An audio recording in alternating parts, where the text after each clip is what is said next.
Dans un système monétaire sain, pas besoin de devenir investisseur professionnel. On peut simplement épargner et voir notre pouvoir d'achat se maintenir, voire augmenter. C'est ce que permet Bitcoin. Une quantité fixe, 21 millions, pas d'inflation arbitraire, une émission monétaire prévisible. D'investissement les plus Ouais, connus, etc., conseillent tous d'avoir un minimum de Bitcoin, en fait, d'allocation. Alors, il y en a, ils vont dire c'est 4%, il y en a, ils vont dire c'est 1%, il y en a, ils vont dire c'est 30%, voilà, ça dépend. Donc, ça dépend, bien sûr, de chacun. Hein, voilà, de la situation de chaque personne. Et pour ça, il faut bien avoir compris Bitcoin. Parce qu'effectivement, si on ouais, n'a pas bien compris Bitcoin, on peut prendre des mauvaises décisions. On peut avoir peur si par exemple il y a des petits mouvements qui durent pas très longtemps mais qui peuvent faire peur à certaines personnes. Si par contre on voit à très long terme, c'est-à-dire que voilà, on épargne par exemple tous les mois un petit peu, on a un petit peu de ses revenus dans Bitcoin tous les mois, le fameux plan épargne Bitcoin, eh ouais, bien, et on l'oublie, voilà, on n'y pense pas, et puis le jour où on en a besoin, pour la retraite hein, par exemple, ça peut être une bonne idée d'avoir un petit peu de Bitcoin de côté. Et ce que je dis souvent, hein, pour les petits-enfants, tout simplement, mhm, pour les enfants et les petits-enfants, c'est le meilleur cadeau qu'on puisse leur faire. c'est Et ça. donc oui, si globalement il y avait un éveil collectif instantané, voilà, que tout le monde comprenne en même temps comment ça fonctionne, oui, effectivement, je pense que oui, Henry Ford a raison. Il y aura très probablement une révolution, en tout cas des mouvements hem, de révolte, voilà. Mm, Et justement, ce que propose Bitcoin, c'est, finalement une révolte, un changement de paradigme, mais totalement pacifique. Voilà. mm, Il suffit, de commencer par soi-même, hein, donc c'est-à-dire que, bah, de changer ses habitudes et petit à petit d'utiliser de plus en plus Bitcoin, jusqu'à être de moins en moins dépendant du système classique. Et si effectivement tout le monde fait ça par contagion, entre guillemets, il y a pas besoin de faire de révolution en fait. Hein. Voilà, il y a, pour changer mm. les choses.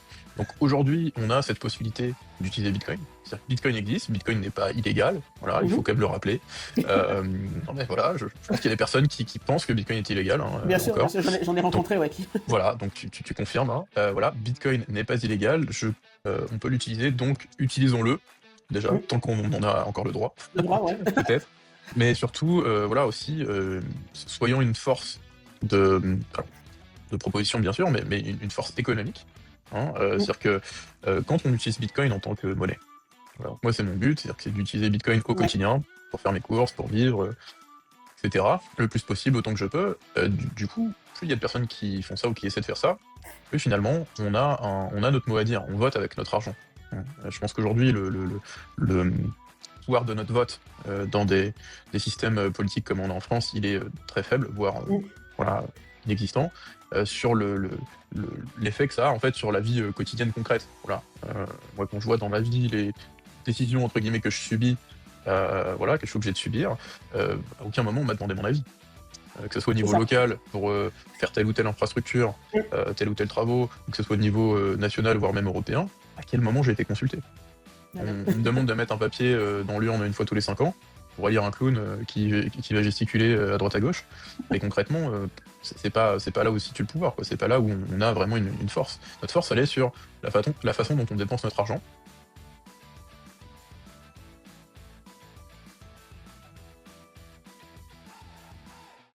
Et c'est parti. Salut Benoît, Salut Elodie, comment ça va? ça va super et toi? Bah écoute, très très contente de te recevoir à nouveau sur le plateau. Bah, tu as déjà fait l'exercice en fait de te présenter et de parler de comment tu as découvert Bitcoin, mais juste en très rapide, est-ce que tu peux nous dire un peu qui tu es? Et puis j'invite les gens à aller voir l'épisode qu'on a fait avant, qui est très très instructif, mais voilà une petite présentation avant de démarrer. Ouais. Alors rapidement, j'ai découvert Bitcoin fin 2012 et ça m'a tout de suite intéressé à la fois d'un point de vue technique, mais aussi du point de vue entre guillemets financier, en tout cas monétaire, puisque je m'intéressais déjà à la monnaie, un petit peu aux difficultés, notamment suite à la crise financière de 2008. Voilà, ça m'interrogeait. Qu'est-ce qui se passe? C'est quoi le problème? Et finalement, quand j'ai découvert Bitcoin, j'ai pas tout de suite compris ce que c'était vraiment. C'est-à-dire que ça m'a mis déjà du temps, j'ai pris du temps à comprendre techniquement. En fait, je suis développeur à la base, donc voilà, la technique, ça allait. Ça m'a pris quand même quelques mois, mais j'ai compris comment ça fonctionnait. Mais j'ai pas compris finalement l'aspect monétaire tout de suite. Voilà, et l'aspect révolutionnaire en fait de Bitcoin, ça m'a mis probablement 10 ans avant de vraiment comprendre ce fameux changement de paradigme que représente Bitcoin. Et donc, bah, j'ai fondé l'association Normandie Bitcoin. J'ai lancé les premiers meet-up Bitcoin en Normandie. Et donc, voilà, c'est une association qui grossit chaque année, qui est de plus en plus populaire et reconnue. Et puis, bah, finalement, j'ai au fil du temps donné des cours aussi sur Bitcoin, notamment dans certaines écoles. Et puis, ça m'a amené à tout ça, ça m'a amené à la rédaction du livre Changement de paradigme, parce que justement, je voulais finalement transmettre, voilà, un petit peu toutes mes, mes, mes compétences, ma vision finalement que j'ai de Bitcoin aujourd'hui, après plus de 10 ans à explorer ce monde-là, à discuter avec tout un tas de Bitcoiners et de personnes qui ne connaissent pas Bitcoin non plus. C'est ça qui est important. Et ce qui m'a frappé, c'est vraiment le manque d'éducation et de culture financière. J'étais le premier dans ce cas-là. Voilà, et donc je me suis fait un petit peu moi-même cette éducation-là, mais de base, c'est pas des choses qu'on apprend à l'école. Même pour ceux qui finalement font des études un peu plus dans l'économie ou la finance, on n'a pas forcément ce point de vue que peuvent avoir les bitcoiners sur notamment par exemple la découverte de l'école d'économie autrichienne avec EIAC par exemple, etc. Donc ça voilà, c'est des points que je voulais amener dans le entre guillemets le débat, la sphère publique et pour un petit peu tous les gens qui ne voient pas à quoi pourrait bien servir Bitcoin. Alors, souvent, Bitcoin, c'est vu comme un objet spéculatif. On me dit souvent, ah, c'est comme la bourse, machin, ça monte, ça descend. Alors oui, de loin, ça, ça ressemble à la bourse, ça monte et ça descend, oui, c'est vrai. Ça peut servir d'investissement, mais c'est beaucoup plus que ça, et dans son cœur, c'est totalement différent. Voilà. C'est vrai que souvent, vu de loin, on l'assimile juste à une action quelconque ou un actif. On peut posséder en fait en portefeuille, mais il y a beaucoup encore d'incompréhension. Ce matin, j'écoutais encore euh, un- une vidéo où c'était Alexandre Stachenko en fait qui faisait une présentation et il y a quelqu'un qui dit mais au final ça repose sur rien donc si d'un coup les gens veulent plus en fait acheter du Bitcoin, du coup il y a plus rien en face. Donc les gens ont vraiment beaucoup de mal à on va dire matérialiser ce que Bitcoin en fait peut être et n'ont pas forcément cette vision de la révolution monétaire en fait que tu évoques. Oui, et puis il y a toujours, voilà, quand on présente Bitcoin, très très très souvent, on le présente comme une monnaie virtuelle hein, dans les médias. Et Voilà, donc c'est ça. forcément, ce terme virtuel implique inconsciemment que ça repose sur rien. Mais voilà, on pourrait dire la même chose de l'euro. C'est des chiffres dans une base de données gérée par la Banque centrale. C'est ça. Donc ça reste virtuel. Encore pour le dollar, on peut dire qu'il y a l'armée des États-Unis derrière. Bon, pour l'euro, je suis pas sûr qu'il y ait grand-chose derrière. Concrètement, je pense que c'est encore pire. Donc voilà. Bon. Mais effectivement, c'est un argument qu'on entend systématiquement. Voilà, c'est virtuel, ça repose sur rien. Alors que ça repose, on le sait, on est sur les mathématiques, sur la cryptographie notamment, et bien sûr sur l'énergie. Et c'est ça la principale différence. Et C'est si on ça. comprend pas ça, effectivement, on comprend pas Bitcoin. Bitcoin Mm. et l'énergie, c'est indissociable. Et c'est ce qui fait notamment, pas seulement, mais notamment que c'est totalement différent de tout le reste des cryptos. Et comme je le dis souvent, Bitcoin, c'est la seule qui puisse être réellement une monnaie, qui puisse réellement être utilisée comme une bonne monnaie, en tout cas, Ouais. parce qu'elle est liée à l'énergie. Voilà, et c'est pas le cas d'aucune autre monnaie aujourd'hui. L'or peut être lié indirectement à l'énergie, mais c'est très compliqué de l'utiliser comme une monnaie. Mm. Voilà. On peut pas payer sa baguette de pain en pièces d'or ou en poussière d'or. Alors que Bitcoin, voilà, à la fois réserve de valeur, ça fonctionne, et à Mm. la fois monnaie, ça fonctionne aussi. On est bien sûr en phase d'adoption. Je suis même pas sûr qu'on ait encore commencé la phase d'adoption réellement en termes de monnaie. Ouais. Mais voilà, On en est c'est très vers très ça loin.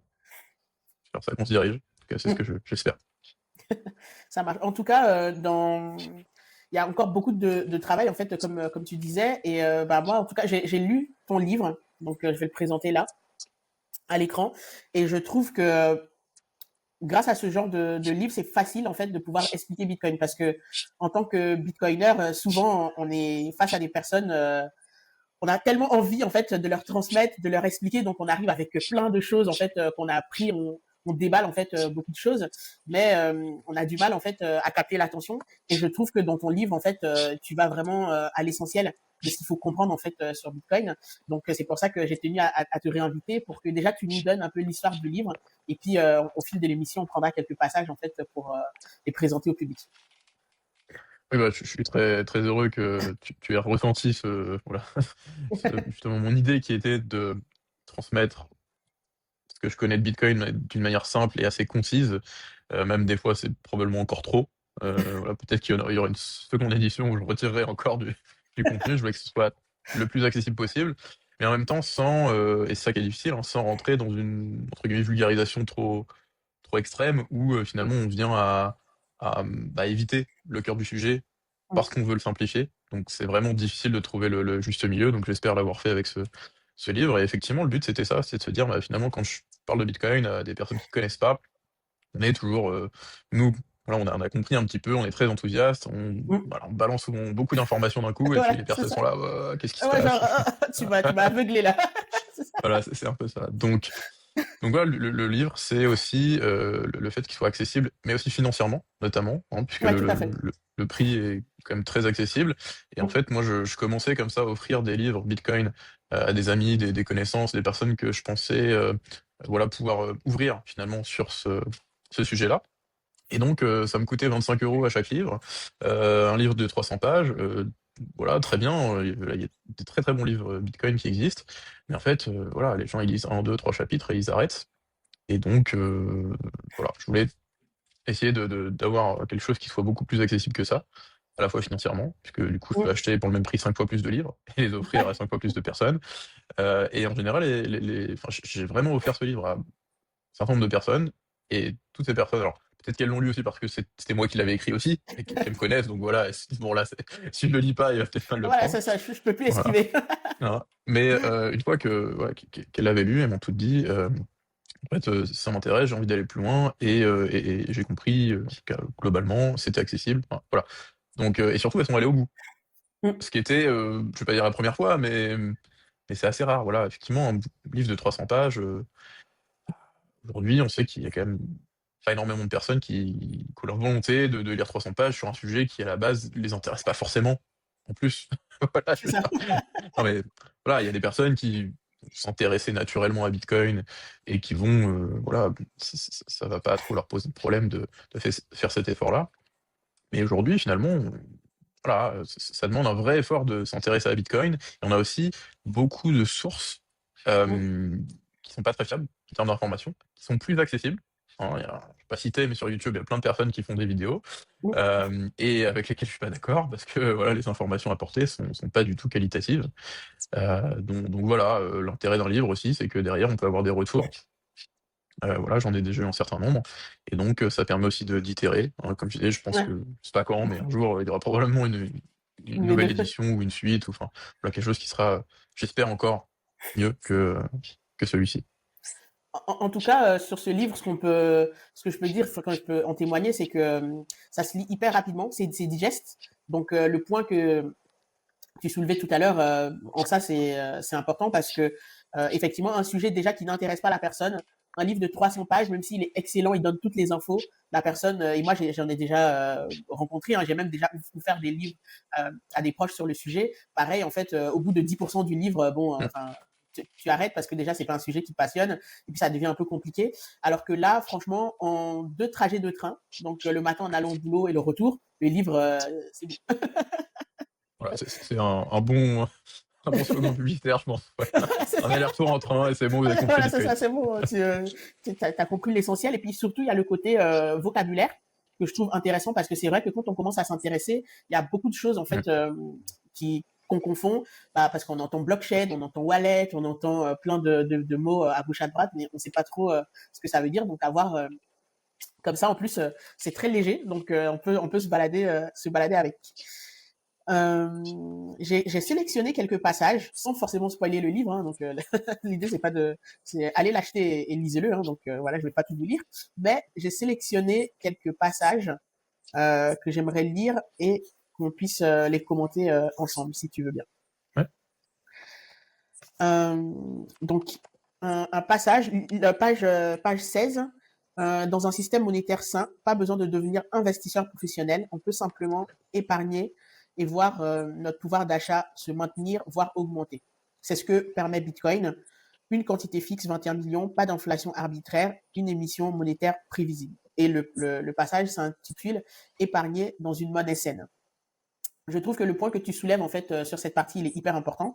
C'est qu'aujourd'hui, en fait, avec le système monétaire qu'on a, les gens sont obligés, que tu sois boucher ou menuisier ou autre, de devenir investisseur professionnel et d'aller acheter des actifs parce que ton pouvoir d'achat s'est réduit. C'est exactement ça. On est quelque part forcé à prendre des risques pour ne serait-ce que maintenir son pouvoir d'achat, avec en moyenne 10% d'inflation réelle par an. Si on n'a pas des investissements qui nous permettent d'avoir voilà, un rendement supérieur à ça, bah en fait, effectivement, on perd du pouvoir d'achat. c'est aussi à cause de ce levier-là que l'immobilier grimpe. Hein. Je Mhm. pense que les problèmes enfin, ça dépend du point de vue dans lequel on se place, mais en tout cas, le fait que ça monte, que ça prenne de la valeur, finalement, c'est parce que c'est utilisé pour stocker de la valeur, l'immobilier, comme l'or peut être utilisé pour stocker de la valeur, etc. Mais en tout cas, tout ce qui est physique, globalement, face à l'inflation, ça prend de la valeur. Et aussi, bah, voilà, tout ce qui est actions d'entreprise, ça Mhm. prend de la valeur aussi, parce qu'il y a l'inflation.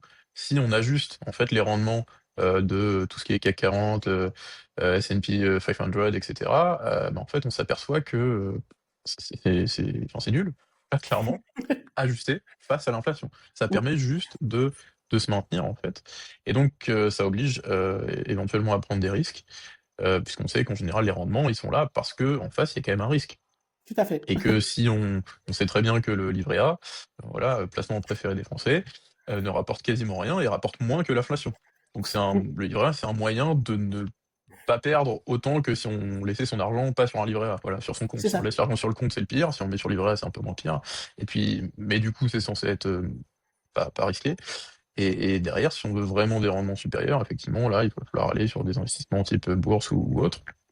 Et maintenant, on a quelque chose de nouveau qui est Bitcoin et qui, bah, effectivement, sur le long terme, n'oblige pas à prendre des risques. Puisque sur le long terme, en tout cas si on regarde l'historique de Bitcoin jusqu'à présent, si on est suffisamment patient et qu'on a un horizon à minimum 5 ans, on sait très bien que globalement, ça prend de la valeur Mm. et que peu importe au prix où on acquiert, en fait, si on attend plus ou moins 5 ans, on est sûr que la valeur, la contre-valeur en tout cas en euros, elle est au moins supérieure à celle qu'on avait au départ. Donc c'est globalement à peu près la même chose avec de l'or ou ce genre de choses, mais les rapports sur Bitcoin sont beaucoup plus élevés. Hein. Oui. Par exemple, bon, on sait que l'or, là en ce moment, voilà, ça monte en flèche, Ah hein. oui, c'est vrai. Mais ça arrivera aussi avec Bitcoin avec un peu Mm. de retard. Je pense, on verra bien.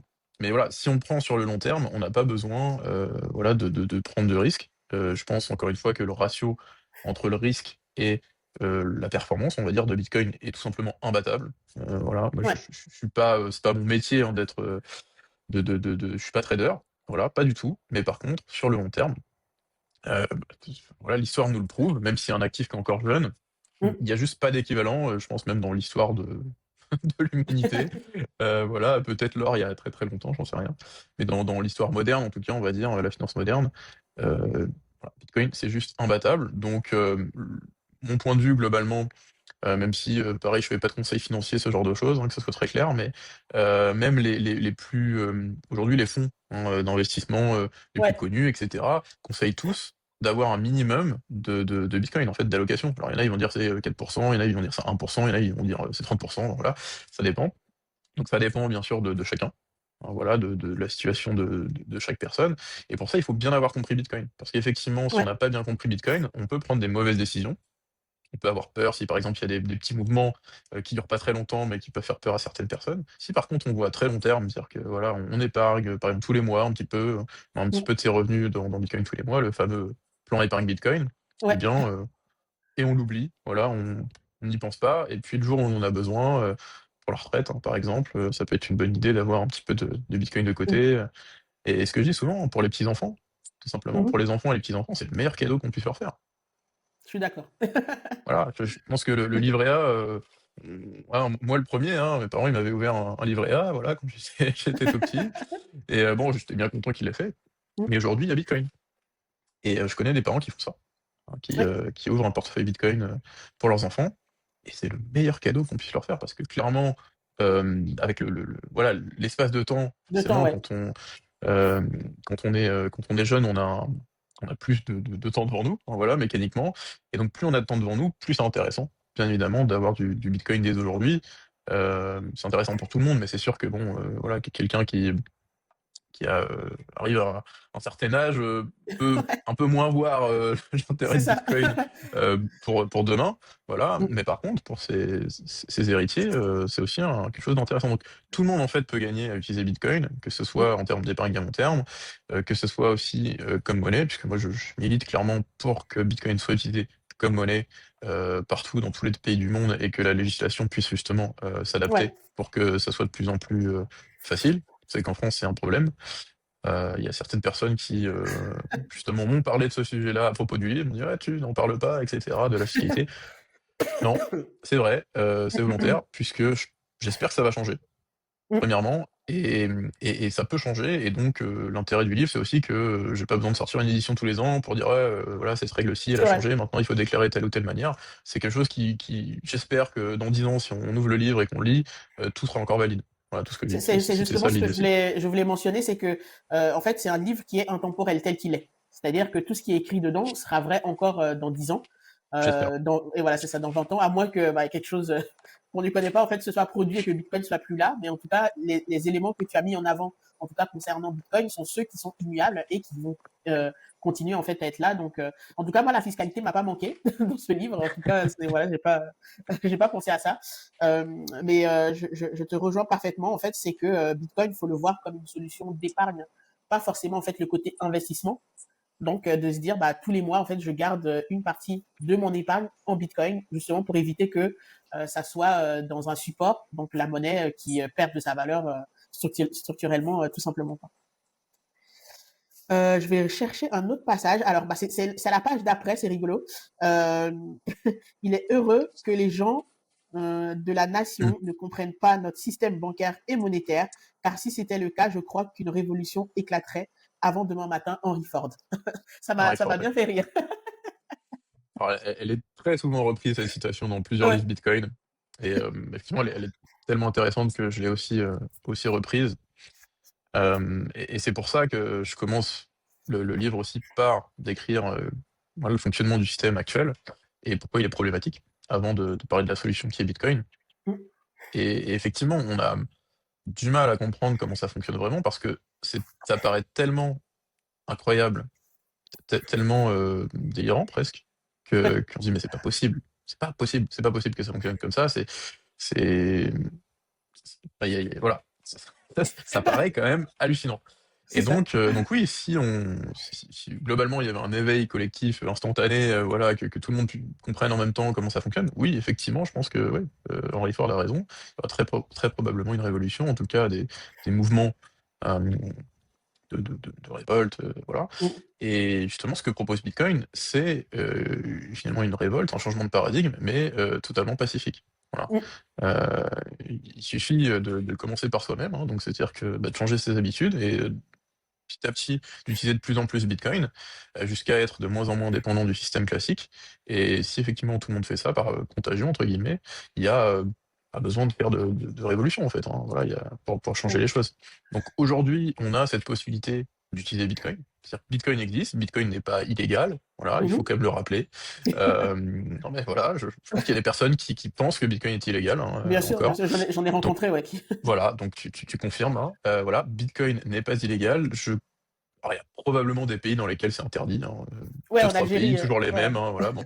Mais, ça n'empêche pas les gens de les utiliser, d'abord, hein. Bah oui, C'est-à-dire que même si c'est légal, il y a plein de personnes qui l'utilisent. Je pense même que les pays où c'est le plus interdit, c'est souvent où c'est le plus utilisé, hein. On peut c'est prendre des exactement. parallèles avec d'autres choses que Bitcoin d'ailleurs. Bah oui. Hem, donc voilà, mais donc ouais, j'ai un peu perdu le fil. Bitcoin, c'est pas, voilà, c'est pas illégal, on peut l'utiliser, donc utilisons-le, déjà, Mm. tant qu'on en a encore le droit, Le droit, ouais. peut-être.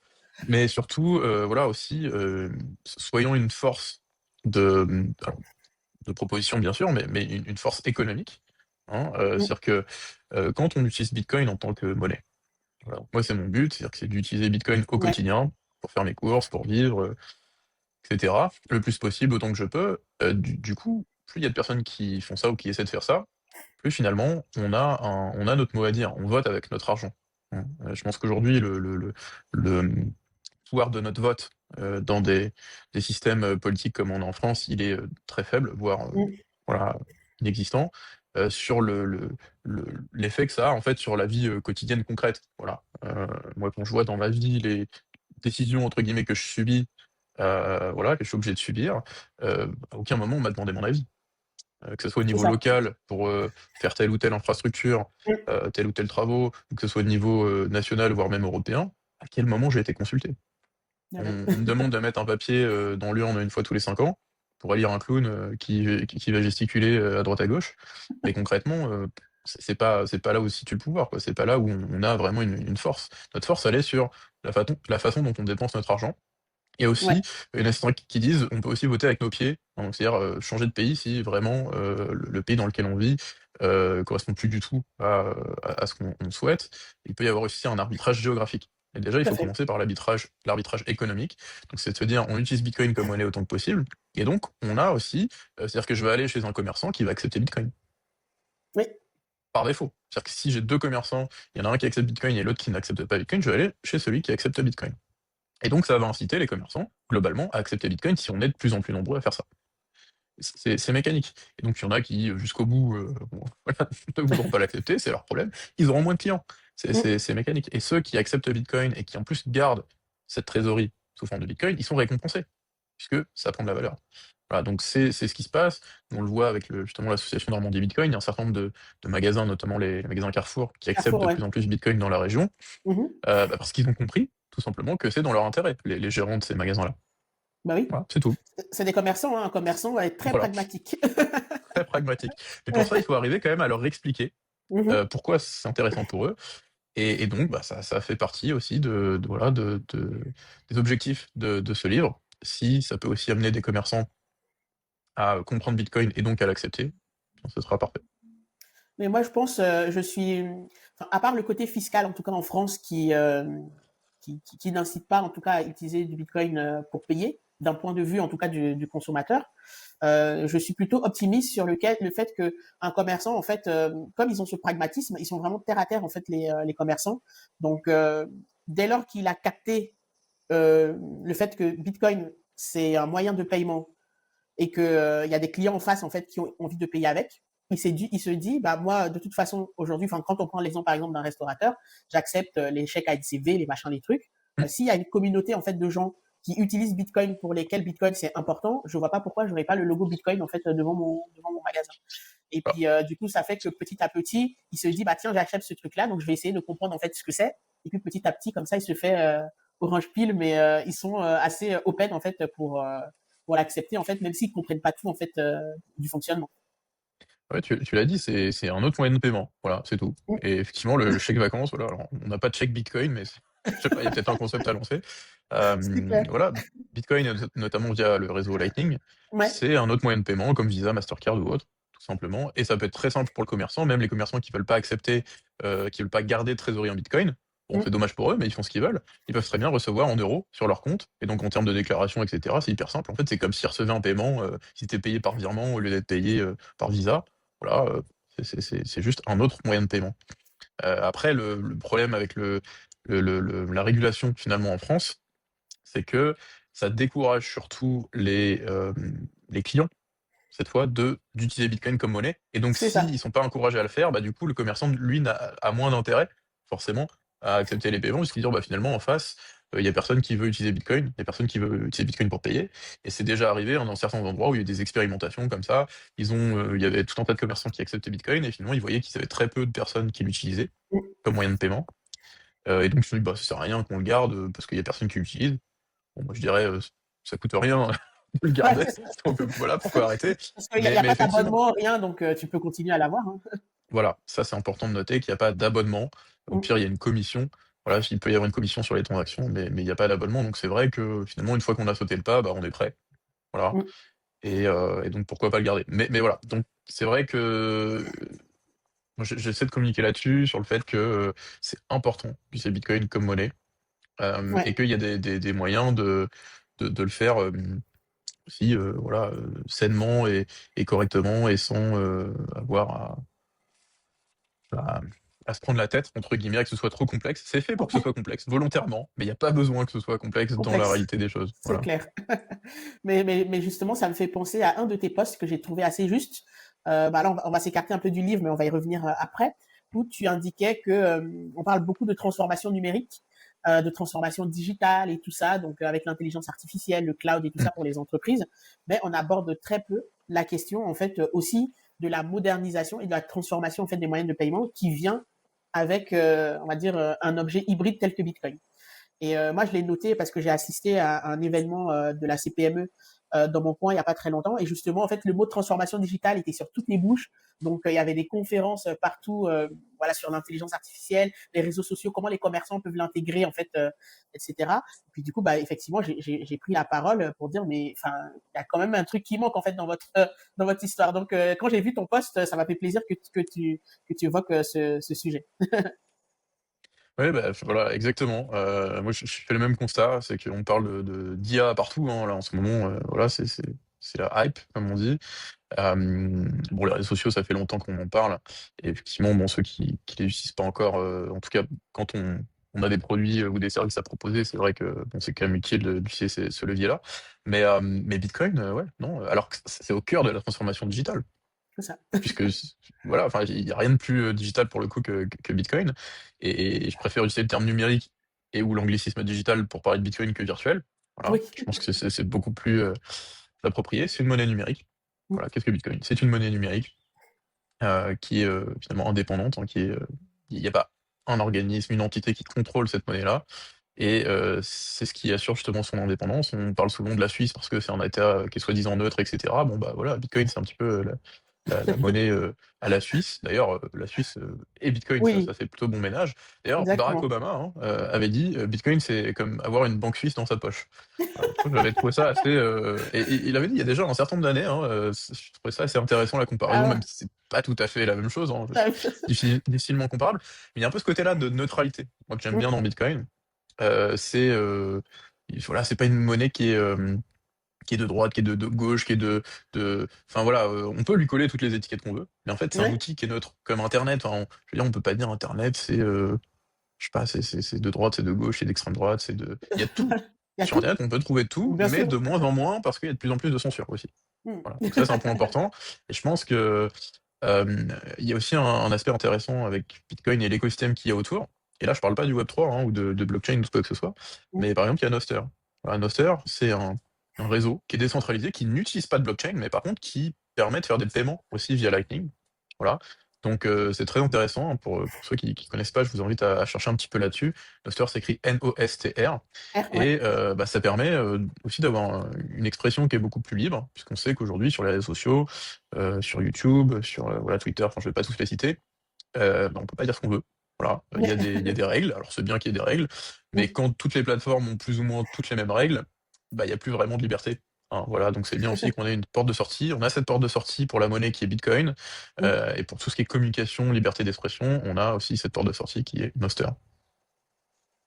En tout cas, c'est un écosystème qui a toujours ce même esprit en fait de liberté, et c'est pour ça que, enfin, pour moi, en fait, même si on n'a pas, on va dire, ce besoin, on ressent pas ce besoin de se dire on va fuir l'inflation ou quoi, mais en fait, le côté liberté que Bitcoin peut apporter, donc on retrouve en fait la propriété privée, ça, je trouve que c'est très très important parce qu'on est dans un monde où on a de moins en moins en fait de droit à la propriété privée, même le droit à la vie privée en fait aussi est contesté hein, avec des trucs comme chat control, des choses comme ça.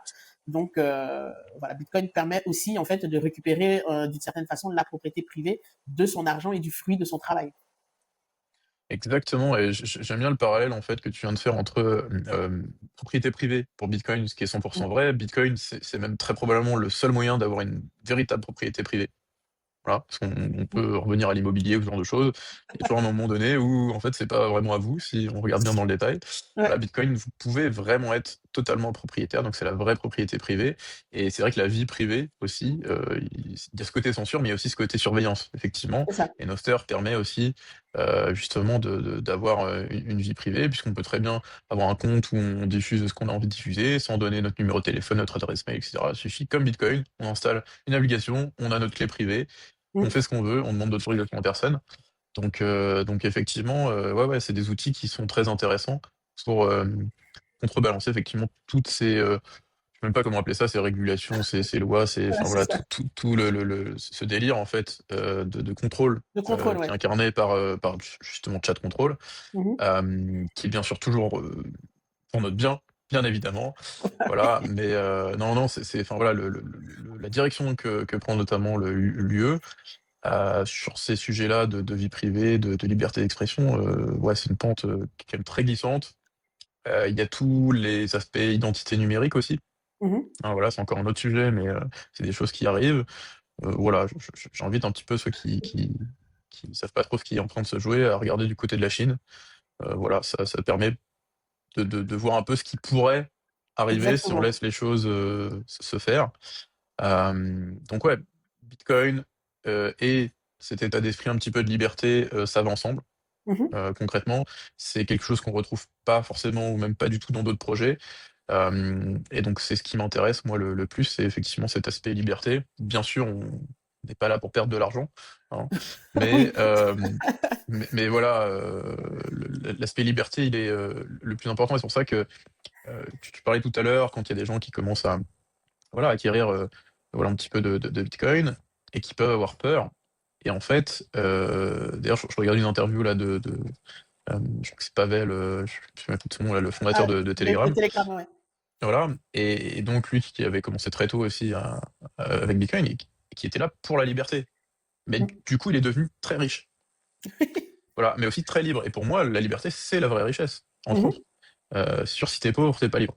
On est C'est ça. d'accord. Bah, c'est pour Mais, ça qu'on mais parle de liberté financière souvent. voilà. Exactement. Mais du coup, voilà, ce qui est intéressant dans Bitcoin, c'est la liberté. Si vous vous intéressez à avoir plus de liberté, bah, Bitcoin, il est clairement pour vous. Et en plus, si vous adoptez un petit peu ces principes et ce mode de vie, bah, vous allez très probablement vous enrichir, en tout cas, pas vous appauvrir. Voilà, pour commencer. Parce que si vous gardez votre argent en euros, là, vous êtes certain, ou en dollars, vous êtes certain de vous appauvrir. Voilà, C'est c'est ça. Bah, mécanique. bah, ça me fait penser à un des passages du livre, je ne vais peut-être pas le retrouver, où tu dis en fait, Bitcoin, c'est pas forcément un moyen de s'enrichir, mais c'est un moyen de ne pas s'appauvrir lentement. C'est exactement ça. C'est une des. Je sais plus d'où j'ai. Malheureusement, il y a des choses comme ça qui me restent en tête, mais je me souviens plus de la source. Voilà, j'ai forcément repris ça de quelque part, et j'avais trouvé ça tellement excellent que c'est vraiment gravé dans mon cerveau. Ouais, c'est ça. Et c'est encore une fois la différence entre tout ce qui est tout ce que j'assimile au casino et au monde fiat. Donc voilà, Mm. toutes les autres cryptos, etc., qui sont vraiment du gambling, enfin comment on dit, des paris, quoi, en fait, voilà. Et Bitcoin qui est là sur du long terme, et donc sur de l'épargne, sur de la réserve de valeur, sur voilà, tout ce genre de choses. Et donc, c'est vraiment différent parce qu'aujourd'hui, en fait, on est en fait dans un monde fiat où c'est très compliqué de justement de voir l'avenir, enfin de se projeter pardon, dans l'avenir, parce qu'on sait que justement la monnaie, comme elle est entre guillemets fondante, on a tendance à plus la dépenser maintenant, à entre guillemets profiter de ce qu'on a maintenant, plutôt que de Et l'épargner dans le futur, parce qu'on on est sait incité que à le faire en plus. voilà, ça va pas garder sa valeur. Ouais. Alors que Bitcoin, c'est différent. Et donc, c'est en fait un système, le système fiat, c'est un système qui nous pousse vers non seulement éventuellement la consommation à outrance, en tout cas de choses qui sont pas forcément essentielles, Mm. et aussi vers cet aspect de gambling, de paris, de loterie, etc. En fait, on sait globalement, enfin, moins les gens ont d'espoir de voir leur vie s'améliorer grâce notamment à leur travail, plus ils vont être tentés de jouer à la loterie et autres, parce que finalement, ils voient pas d'autres moyens de s'en sortir. Et c'est un peu ça que je déplore avec les cryptos, c'est qu'en fait, il y a beaucoup de personnes qui sont là pour gagner, qui pensent gagner beaucoup d'argent très vite. Mm. Et en fait, Bitcoin, c'est pas du tout ça. C'est juste pouvoir effectivement garder l'effort qu'on a mis dans son travail à long terme et le voir effectivement prendre de la valeur, en tout cas par rapport à l'euro, encore une fois, parce qu'il y en a souvent qui disent hein, c'est pas Bitcoin qui monte, c'est l'euro qui baisse. Bon, il y a un peu des deux en fait. Voilà. Ouais. Il y a globalement les monnaies telles que l'euro et le dollar qui baissent, et il y a aussi quand même globalement une adoption de Bitcoin. On peut parler notamment cette année des institutionnels, hein, voilà, tout ce qui est Ouais. ETF et autres, Les qui entreprises aussi. amène beaucoup plus d'exposition, etc. Donc il y a les deux. Mais voilà, encore une fois, Bitcoin, c'est un changement de paradigme, c'est complètement différent du système fiat, et c'est ça que j'essaie d'expliquer. Il faut essayer de se sortir en fait de tous ces mécanismes euh, qui sont innés presque, parce qu'on a baigné là-dedans depuis toujours. En tout cas, voilà, en gros, tous ceux qui sont nés après les années 70, enfin depuis les années 70, sont nés dans ce système-là, donc ça nous paraît normal. Mais non, c'est une Ouais. aberration historique hein, d'avoir comme ça très petit nombre de personnes qui ont un contrôle absolu sur la monnaie qui nous sert à, à- qui sert finalement à rémunérer le fruit de notre travail. Et donc, quand certaines personnes ont le pouvoir de dévaluer la monnaie, et bien en fait, ils dévaluent notre travail, ils nous volent le Mm. fruit de notre travail. C'est ça que j'essaie de transmettre. L'inflation, c'est du vol, et c'est pas anodin, voilà, c'est pas anodin. Quand on voit que l'euro, c'est 2%, enfin, la Banque centrale européenne, soi-disant, doit contraindre l'inflation à moins de 2%. C'est leur job, voilà, c'est leur seul et unique job, ils n'y arrivent pas. Et même 2%, s'ils arrivaient à tenir à 2%, ce serait déjà 2% de trop. Bah oui. Quand il n'y a pas de création de richesse en face, il n'y a aucune Mhm. raison d'avoir une création monétaire. Voilà. Mhm. C'est pas plus compliqué que ça. Moi, ce qui me choque en plus de tout ça, c'est que, enfin, on a des personnes. Tout à l'heure, on parlait en fait justement du vote et tout ça. C'est que justement les personnes en fait qui ont un tel impact en fait sur notre vie, on n'a jamais voté en fait pour ces personnes. On n'a jamais voté pour Christine Lagarde, par En exemple. plus, Mais pour autant, en fait, bah, elle prend des décisions. En tout cas, elle et ses équipes prennent des décisions qui vont impacter directement en fait notre vie au quotidien. Et puis on le sent hein, quand on va faire nos courses, etc., etc. Donc c'est quand même assez fou de se dire que, comme tu disais, bah, le pouvoir il est concentré en fait dans la main d'un petit groupe de personnes pour qui on n'a pas voté quoi. voilà.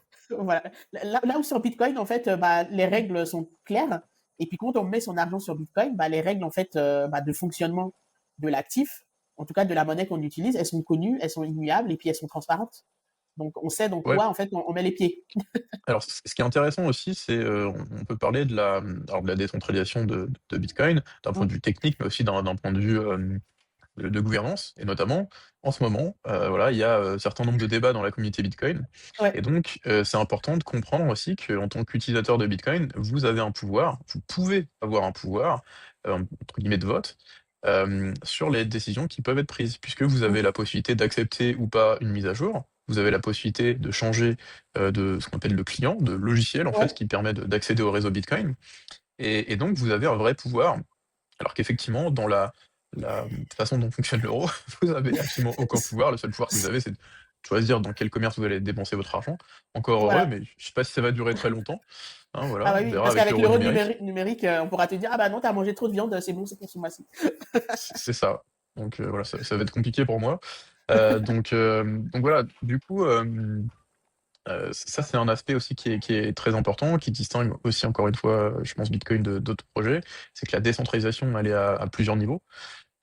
Et notamment, voilà, il faut bien rappeler l'importance voilà, si on peut, d'avoir son propre nœud Bitcoin. C'est-à-dire que, Ouais. voilà, un nœud, on pourrait dire que c'est une sorte de serveur, voilà, serveur informatique, mais qui peut être voilà, vous pouvez installer Bitcoin Core sur votre ordinateur portable.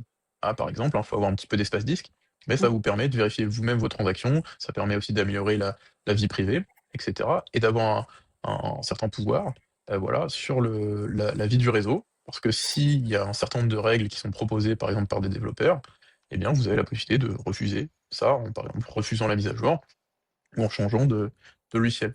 Mm. Donc ça, à ma connaissance, c'est pas possible avec aucune autre monnaie. Mm. Voilà, et on sait que dans d'autres projets de entre guillemets crypto-monnaie, en fait, voilà, c'est extrêmement centralisé et il y a finalement voilà, quelques personnes aussi voilà, qui donnent la direction et tout le monde suit sans se poser de questions. On voit que Mm. dans Bitcoin, il y a des gens qui se posent des questions, il y a des vrais débats et Ouais. parfois assez voilà, tranchés, et je vais pas dire violents, mais très très argumentés, hein, voilà, des deux côtés, et c'est sain, c'est très sain, Mm. parce que ça permet bah, justement de, de, de- qu'il y ait un vrai débat, pour le coup vraiment démocratique, et, euh, et donc qu'on sache finalement pourquoi est-ce que ces décisions ont été prises, et les décisions, elles sont prises en fait à la majorité.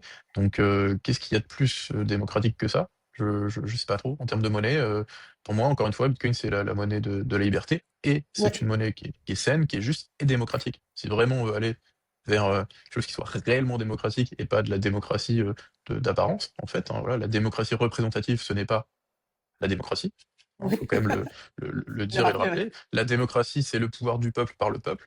Mm. Aujourd'hui, moi, comme je dis concrètement, quel pouvoir j'ai sur les décisions que prend le gouvernement, que ce soit français ou européen? Ouais. Voilà, Zéro. aucune, si ce n'est que voilà, je contrôle ce que je dépense et éventuellement le pays dans Mm. lequel je vis. Donc voilà, encore une fois, si vous avez soif de liberté, de démocratie, Mm. etc., bah, Bitcoin est fait pour vous. Intéressez-vous à Bitcoin et puis surtout si vous avez aussi soif de mobilité, Je pense que Bitcoin aussi rejoint en fait cette partie-là. Et même pour en revenir au sujet des entreprises, tu sais, on évoquait le sujet de la transformation digitale. Bah, même les entreprises, elles peuvent retrouver aussi en fait de l'autonomie et de l'optimisation dans leur processus, parce que on va dire une entreprise qui est ici en France aujourd'hui, qui veut payer un fournisseur qui est à l'autre bout de la planète, c'est compliqué avec les virements. Essayer de payer un fournisseur qui se trouve en Iran, voilà. Ah bah, bonne chance. Et encore pire parce qu'il y a quelqu'un qui me donnait un cas d'usage que bah en fait il a fait affaire en fait avec des gens qui sont en Russie. Ah Sauf oui, ou en que Russie, oui. bah voilà c'est ça, comme il y a eu des problèmes, mais jusqu'aujourd'hui en fait c'est compliqué pour qu'ils puissent recevoir en fait bah, de l'argent pour des Ah bah oui, marchandises ah oui. qu'il avait déjà vendues bah, à cause des lois, des embargos et tout ça. Je lui ai dit bah écoute avec Bitcoin c'est bah tu le fais et puis bah, c'est pas c'est quelque chose que tu as vendu, bah tu aurais dû être payé, mais sauf que maintenant comme il y a des problèmes en fait géopolitiques, bah toi en tant qu'entrepreneur t'es coincé alors que en réalité tu n'es ni pour la Russie ni pour l'Ukraine, en fait toi t'es pour sauver ta boîte tout simplement. Exactement. Et effectivement, il y a des 2 côtés, hein, des entreprises qui ont énormément souffert, Bah des ouais, sanctions. Et c'est vrai que je prenais l'Iran, mais oui, plus récemment, il y a les sanctions, contre la Russie. Globalement, les pays qui sont sous sanctions des États-Unis, c'est compliqué, voire impossible, parce que illégal de commercer avec eux. ouais, Alors que, enfin, je veux dire, voilà, moi, si demain, la France, elle est en guerre avec je sais pas quel pays, enfin, je suis pas responsable, concrètement. Moi, si je suis pas d'accord, enfin, voilà. Et c'est encore un autre problème. Aujourd'hui, je prends le cas concret, si la France est vraiment en guerre directe, parce que bon, on a des troupes quand même, bref, un peu partout, mais en guerre frontale, on va dire, ouverte, ouais, etc., comme le sont, par exemple, la Russie et l'Ukraine, euh, bon, moi, je suis pas pour la guerre, hein, de base. À quel moment on va me demander mon avis? C'est pareil. Voilà, il y a un moment donné, c'est des choix qui sont extrêmement importants, et que ce soit les Ukrainiens ou les Russes, effectivement, je pense qu'ils n'ont pas souhaité, eux, être dans cette guerre. Il y en a probablement, mais bah oui. les entreprises, c'est pareil, ils ont pas souhaité être dans cette situation-là. Donc oui, Bitcoin, ça permet aussi de ne pas subir les contraintes du système financier traditionnel. C'est ça. C'est tout à fait vrai. Il y a un dernier point du livre que je voulais qu'on évoque, parce que là, on arrive un peu à la fin de l'heure. C'est un schéma que j'ai trouvé très très bien. J'espère qu'on va pouvoir le voir. En fait, où tu donnes les différentes couches. Voilà, là, on le voit. Donc, il y a en dessous l'électricité, l'informatique, Internet, Bitcoin et Lightning. Donc, est-ce que C'est ça. tu peux nous en dire plus en fait sur cette évolution? Oui, en fait, effectivement, alors c'est un schéma, pareil que j'avais trouvé sur internet, que j'ai traduit un petit peu adapté, et ça, j'ai trouvé ça très intéressant parce que finalement le Bitcoin, comme je le dis parfois, ça pourrait être l'enfant de l'électricité et d'internet. Voilà, ça donnerait Bitcoin. OK? Parce qu'effectivement, internet, forcément, on a besoin de l'informatique, et l'informatique, on a besoin de l'électricité. Et Bitcoin a besoin d'Internet, voilà. Et Lightning a besoin de Bitcoin, donc toutes ces couches là comme ça. Et en fait, Internet est justement conçu comme ça, avec un système de couches. Donc, j'ai pas fait le parallèle avec les deux, j'ai pas mis de schéma avec TCP/IP, etc., Ouais, HTTP. Je voulais pas trop embrouiller voilà, les lecteurs, mais Internet, on connaît tous HTTP, voilà, dans notre barre d'adresse, c'est ce qu'on appelle un protocole, voilà. ouais. C'est un protocole qui permet de transmettre de l'information, par exemple des pages web, des images, des contenus, des vidéos, voilà. Bitcoin, c'est un protocole qui permet de transmettre de la valeur. Voilà. Mais jusqu'à présent, comme il y a d'autres protocoles qui permettent de transférer des emails, Ouais. etc., voilà, Bitcoin, jusqu'à présent, on n'avait pas en fait de protocole justement neutre qui permettait de transmettre de la valeur sur Internet, comme on a un protocole qui permet de transmettre des emails. Alors aujourd'hui, les emails, ils sont centralisés, voilà, je sais pas combien de personnes qui ont leur Gmail, etc. Mais on a quand même le choix. Bon. Eh bien, Bitcoin, c'est pareil, on peut choisir son wallet, son portefeuille, comme on choisit son navigateur, par Son exemple navigateur, voilà, Internet. c'est ça. Hein, c'est un peu le même principe. Donc certes, effectivement, au début, voilà, il y a toujours cette question, ah, lequel je prends? Il y a trop de choix. C'est bien d'avoir le choix, parce qu'aujourd'hui, en termes de navigateur, on a beaucoup moins de choix, mais C'est on l'a clair. toujours. Et voilà, je pense que Bitcoin, c'est pareil, au fur et à mesure du temps, on va y avoir des portefeuilles et des Ils vont applications qui émerger. vont être voilà, le standard, et on voit qu'il y a déjà quelques gagnants, entre guillemets, mais il y a encore beaucoup justement d'évolutions, d'expérimentations qui se font. Et donc, ce que je voulais montrer, c'est que, effectivement, Bitcoin repose sur l'électricité de base. Voilà, ça c'est hyper important. Et que tout est lié, et qu'en fait, c'est une brique qui manquait finalement sur cette évolution absolument phénoménale qu'on a vécue depuis effectivement l'invention de l'électricité, qui a donné naissance à l'informatique. Voilà, les premiers microprocesseurs, hein, ça devait être dans les années 70, hein, si je me trompe pas. Ensuite, il y a eu Internet, et aujourd'hui, on a ChatGPT, on a voilà, tout un tas de choses qui arrivent. Non, mais je veux dire, ça aurait pas pu être vraiment imaginé dans les années 70. C'est clair, c'est clair. Je pense que voilà, ceux qui ont conçu les protocoles d'Internet, ils n'imaginaient On pas sait qu'un pas jour tout on ça. pourrait, depuis notre smartphone, parler à une IA qui va répondre à nos questions existentielles. Euh, et ça amène aussi Bitcoin. Voilà, ça amène aussi Bitcoin. Et ça, c'est pareil. Bitcoin, c'est le fruit de voilà, 50 ans d'innovation. C'est pas sorti du chapeau de Satoshi comme ça un jour. Effectivement, il a assemblé tout un tas de technologies et c'est vraiment révolutionnaire. Mais c'est une longue évolution, en fait. Voilà. Et ça repose sur des choses très solides. Voilà, je pense qu'aujourd'hui, on ne peut pas imaginer un monde sans électricité, même sans Internet. Ceux qui sont nés Ouais. avec Internet aujourd'hui n'imaginent pas le monde avant Internet, que nous, on a Ouais. connu. Voilà. En tout cas, que certains ont connu. Voilà. Et, et donc, en fait, ceux qui naissent aujourd'hui, voilà, ou qui sont nés depuis, on va dire, 2010, ils vont avoir beaucoup de difficultés à imaginer un monde sans Bitcoin. Et il va y avoir beaucoup de difficultés à imaginer un monde où il faut fournir tout un tas de documents pour ouvrir un compte bancaire, attendre je ne sais pas combien de jours, alors qu'ils peuvent installer une application en 2 minutes chrono et, voilà, et envoyer de l'argent partout dans le monde, commercer avec le monde entier, euh, sans demander la permission. Si on prend un réseau, une application comme Primal, qui justement utilise le réseau Nostr, on ouvre un compte, on n'a rien besoin de donner comme information, et aussitôt on peut publier du contenu, être rémunéré pour ça, parce que les gens peuvent nous envoyer des sats, hein, donc comme les centimes de Bitcoin, pour nous rémunérer parce qu'ils ont bien aimé notre post. C'est-à-dire qu'au lieu de mettre des likes, on met des apps, Ouais. et donc on reçoit quelques fractions de Bitcoin comme ça, mais soit un nombre de personnes, quand on est une grosse communauté, en fait, c'est hyper intéressant. Et ça passe pas par une plateforme centralisée, c'est direct. Voilà, c'est vraiment direct, ça, c'est absolument incroyable.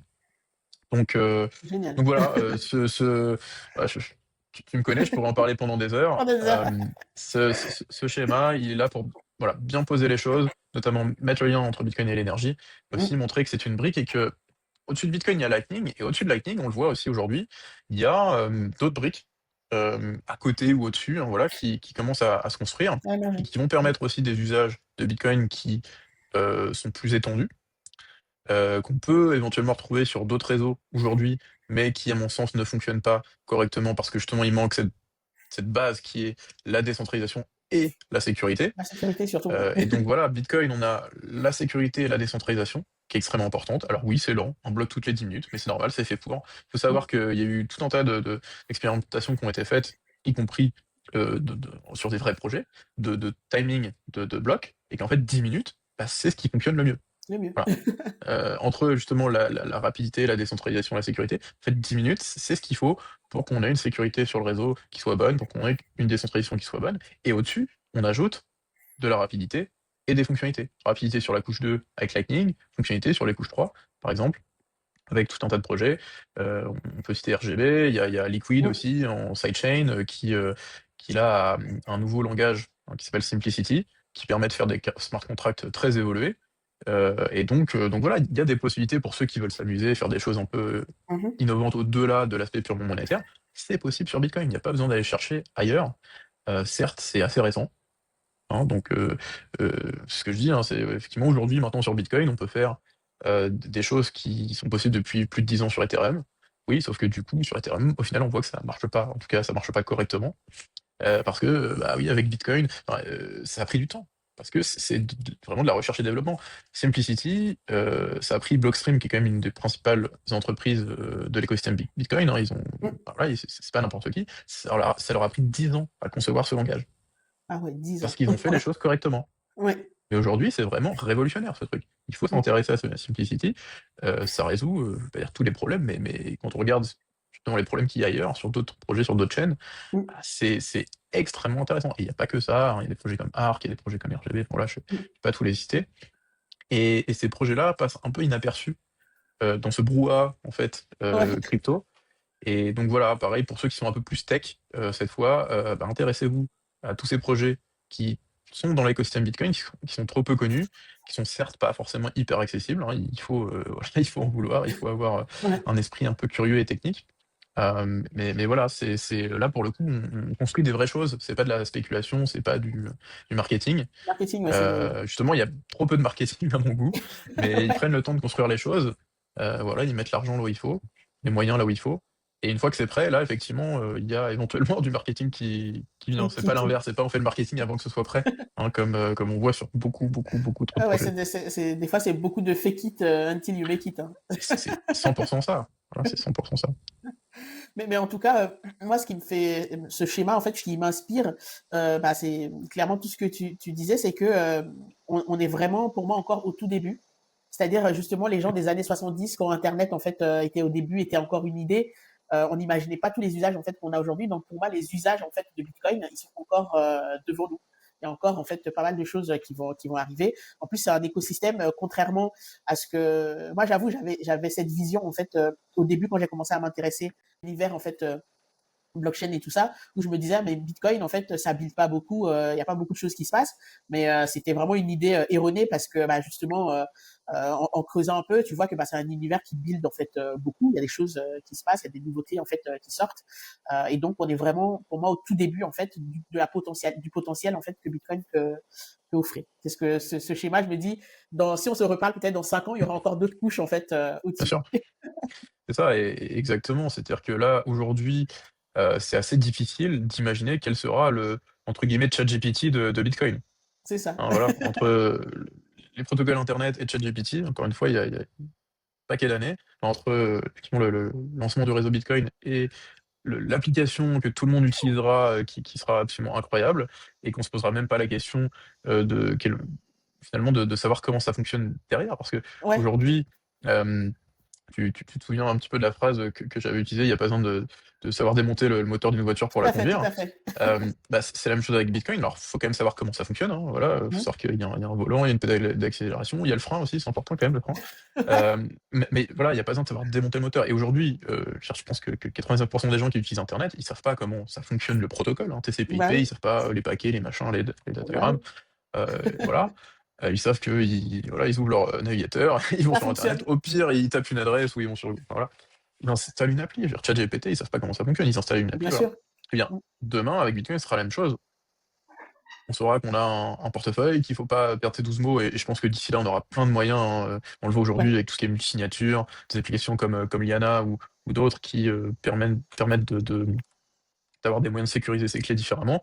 Je pense que demain, ça sera tellement naturel qu'on ne pensera même pas à ce qu'il y a en dessous, quoi, en fait, ce qu'il y a c'est ça. derrière de comment ça fonctionne. Aujourd'hui, quand on fait un virement sur notre banque, on dit pas, bah ok, là, il y a un truc qui part avec Swift et qui arrive et qui passe par Voilà, 36 000 intermédiaires différents, ou quand on paye avec notre Visa en sans contact, on clac, s'en fout. ça prend. On ne sait pas comment ça marche. Et c'est un problème, parce que si on savait comment ça marche, voilà, il y a une Ah trentaine oui, d'intermédiaires entre chaque, et que c'est clair. les frais qu'ils prennent, tous, etc. C'est pareil, hein, le système de fonctionnement des cartes bleues, je connaissais pas non plus, hein, comme la plupart des gens. Ouais. Euh, c'est incroyable. Quand on sait comment ça fonctionne, et toutes les commissions, rétrocommissions, Ah etc. ouais, et puis Euh, surtout le settlement en fait qui n'est pas immédiat. Tu vois, bah voilà, paiement validé, mais en fait ton truc il prend des mois en fait à être vraiment validé quoi. voilà. Donc avec Lightning, tu peux redépenser tes sats aussitôt. Hmm. Ok. Et le settlement, c'est pareil, si tu les ramènes on-chain, bon, bah, ça va prendre voilà, 10 minutes, au pire 1 heure. Enfin, Hmm. c'est beaucoup plus rapide en réalité que le système classique. Et c'est sûr que, en fait, comparer une transaction de Bitcoin à une transaction avec Visa, ça n'a pas de sens. Euh, euh, En fait, souvent, ce que je dis, c'est qu'une transaction Bitcoin, c'est l'équivalent d'un virement classique. Sauf que Hmm. du coup, ça prend 10 minutes au lieu de prendre quelques jours. Et ça marche dans tous les pays. Ensuite, on a le virement instantané qui pourrait être un petit peu équivalent du réseau Liquid. Et ensuite, on a le paiement par carte Visa ou Mastercard, qui est l'équivalent du paiement Lightning. Lightning, ouais. Voilà. Et donc, Lightning, c'est l'équivalent de Visa Mastercard, de manière décentralisée. C'est pas comparable avec. Enfin voilà, il faut comparer les bonnes choses. Hein, c'est comme comparer Exactement.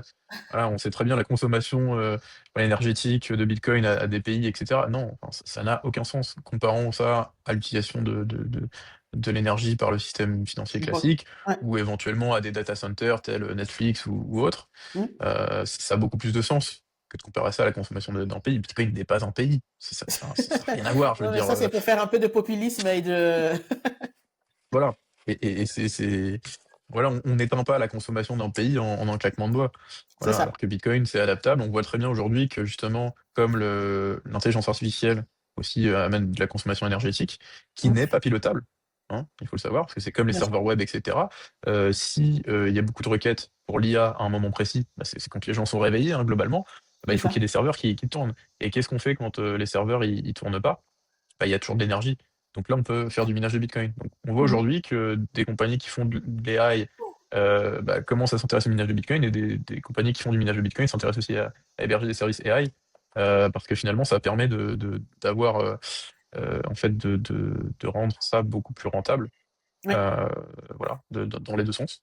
Parce que les AI coûtent très très cher aujourd'hui. Il y a quand même tout à fait. des millions qui sont déversés sur des sociétés comme ça, qui font de l'intelligence artificielle. Jusqu'à quand? Voilà, parce que Ouais, ça coûte énormément très, d'argent, très, très, très cher. notamment parce que c'est des factures d'électricité, quoi. Mmh. Donc la Ça coûte révolution énormément cher. qu'on nous appelle de l'IA, etc., la transformation numérique qui vient grâce à l'IA, alors pourquoi pas? Mais je suis pas sûr que sur le long terme, ça soit aussi révolutionnaire que ce qu'on nous annonce, aussi bénéfique, voilà, parce qu'il faut quand même prendre le rapport entre aussi le coût énergétique et ce que ça apporte réellement. Voilà. Et pour le coup, sur Bitcoin, moi je suis absolument convaincu que ça apporte beaucoup plus que ce que ça coûte, entre guillemets, puisque ça utilise principalement de l'énergie qui, de toute façon, serait perdue. Voilà. Ouais, de Donc, l'énergie autrement. excédentaire, ouais. Donc, ça, c'est un des points importants aussi du livre et de ce que j'essaie d'expliquer. Euh, c'est que voilà, la consommation énergétique de Bitcoin est pilotable et donc c'est un outil. En fait, c'est utile. Oui, Bitcoin est utile dans la gestion de l'énergie. De l'énergie, il y en a en abondance. Le problème, c'est qu'elle n'est pas forcément au bon endroit, au bon moment. c'est Voilà, et ça. Bitcoin permet d'équilibrer ça par tout un tas de moyens. Voilà, il y a plein d'exemples. Daniel Batten fait un excellent boulot sur le sujet pour ceux qui Oui, veulent oui, oui, chercher. oui. Il est super. Euh, Regardez ce qui se fait au Texas, par exemple, ou enfin, voilà, Mmh. dans plein de pays. C'est super intéressant. Bref, voilà, je fais clore le sujet, je pense, sur cet aspect-là. Bah, Et en tout cas, c'était c'est toujours bien de remettre ça en perspective par rapport à la consommation énergétique, parce que à chaque fois que, à un moment donné, les gens sont coincés dans les débats sur Bitcoin, c'est l'épouvantail en fait qui ressort, parce qu'on sait plus trop quoi dire. Donc on va dire ah non, mais bah, ça pollue, j'en veux pas.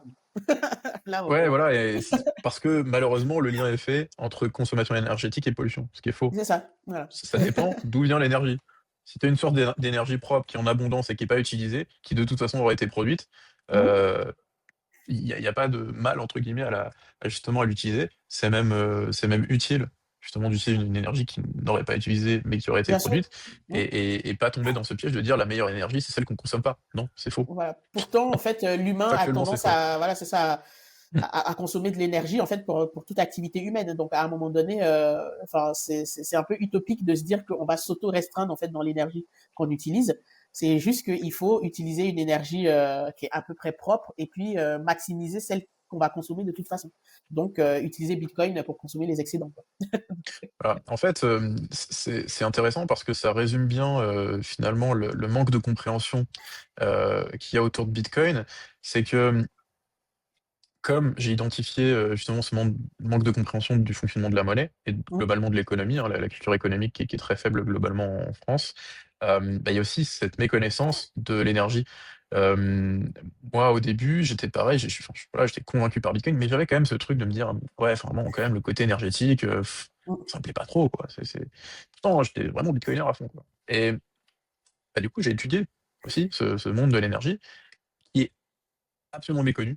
Voilà, pareil, il y a énormément de fausses, idées alors on ne sait pas comment ça fonctionne, en vrai. Et donc C'est quand ça. on creuse le sujet, ben, on s'intéresse aussi à ça et on se rend compte que c'est incroyable. Et je sais plus qui avait dit ça, mais que Bitcoin, c'est, finalement, la combinaison de 3 trucs que personne comprend, l'informatique, l'économie et l'énergie.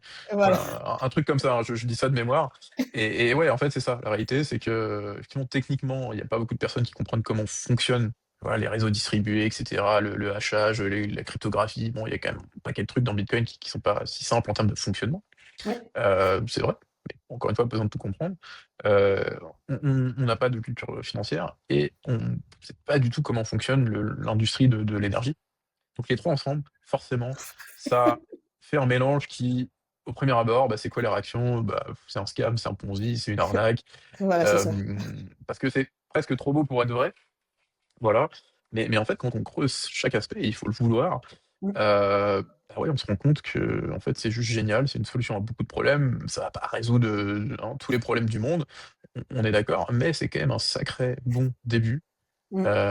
sur l'aspect financier, sur l'aspect liberté, sur l'aspect, aussi énergie et donc derrière, aussi l'écologie. On voit tous les projets qui ont pu être rentabilisés grâce, à Mmh. Bitcoin. Les projets de hydroélectriques, par exemple, hein, les centrales Ouais, hydroélectriques. Je trouve que c'est génial, l'hydro. C'est une vraie énergie, verte, renouvelable, qui fonctionne, voilà, à peu près partout, tant qu'effectivement on a de l'eau. Mais il y a voilà, il y a des centrales comme ça, on le voit, par exemple en Afrique, qui, en fait étaient pas rentables, étaient sur le point de fermer ou même étaient déjà fermées, hem, pour X raisons et qui ont été rentabilisées, grâce à Bitcoin et concrètement, bah, il y a aucun impact. Une centrale qui existe déjà, qui est pas rentable, heu, de mettre justement des mineurs qui vont venir consommer cette énergie-là et qui vont venir, du coup, apporter un petit peu de revenus à cette centrale, quel est l'impact négatif sur l'environnement? mmh, Il y en a aucun. Au contraire, ça donne de l'argent à cette centrale électrique qui va pouvoir, mmh, faire des travaux, améliorer son infrastructure et amener de l'électricité dans des villages qui auparavant n'avaient pas accès à cette électricité-là. exactement. Il Mmh. y a aujourd'hui quand même une partie non négligeable de la population qui n'a pas accès à l'électricité. Mmh. Bitcoin permet d'aider l'accès à l'électricité et à la monnaie, au système financier en même temps. Tout à En même fait. temps. Mmh. Voilà.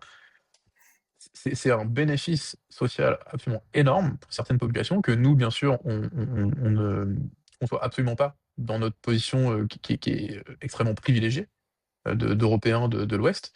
Hem, enfin, vraiment, faut un petit peu voyager et s'ouvrir l'esprit pour voir Mmh. que finalement, le confort dans lequel on vit aujourd'hui, qui pourtant est plutôt en dégradation, hein, voilà, Ouais. mais reste absolument hallucinant, Comparé, considérable par rapport à la majorité des pays du monde.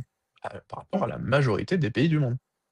C'est vrai que souvent on regarde quand on discute avec les gens, ils ont un prisme en fait de Bitcoin. Ils ont l'impression que Bitcoin vient résoudre des problèmes qui n'existent pas, parce que justement en fait, ils sont limités en fait à une certaine vision, du monde. Mais quand tu regardes le monde au sens large, bah, Bitcoin résout tout un tas de problèmes, notamment en fait, sur l'exemple que tu citais, j'avais vu ça, c'était au Malawi où bah, grâce en fait, à Bitcoin et au minage, bah, ils ont pu avoir en fait bah, un mini-grid et puis donner de l'électricité à 1600 en fait, personnes. Donc là, c'est 1600 enfants bah, qui vont avoir accès en fait bah, à l'électricité, pouvoir lire des livres, s'éveiller et puis ainsi de suite contribuer eux aussi en fait à la société. Donc c'est énorme. Voilà, exactement. Je crois que c'est Stranded, le documentaire aussi qui est pas mal sur ce sujet-là. Mmh. Voilà, il y a plein de choses et du coup, peut-être que, effectivement, la prochaine étape, ce sera de parler plus de l'énergie et de Ouais, l'aspect financier. Je pense que maintenant, c'est clair. bon, voilà, on a un peu fait le tour de l'éducation financière. Peut-être Financière. maintenant qu'il va falloir parler un peu plus de l'éducation, énergétique, parce que c'est vrai que c'est un aspect qui est absolument fondamental de Bitcoin. Et encore une fois, si on retire, le fameux la fameuse preuve de travail, hein, Mmh. donc qui est l'algorithme de Bitcoin qui fait qu'il y a effectivement, en fait Bitcoin, en tout cas le minage de Bitcoin transforme de l'énergie électrique en monnaie et en chaleur, Ouais. voilà. Et donc cette opération, on va dire, fait que, bah, Bitcoin fonctionne, en fait. Et s'il n'y a pas ce lien entre l'énergie et donc le réel Ouais. et Bitcoin, ça ne fonctionne pas. Donc c'est pour ça que l'aspect énergétique, il est fondamental à comprendre et que d'ailleurs, je me demande si c'est pas encore Henry Ford, voilà, Encore qui lui. avait parlé que la monnaie parfaite serait en fait une monnaie basée sur l'énergie et c'est exactement ce qu'est Bitcoin. Mmh. Très C'est sage ce exactement monsieur. ce qu'est Bitcoin. Voilà, donc Voilà.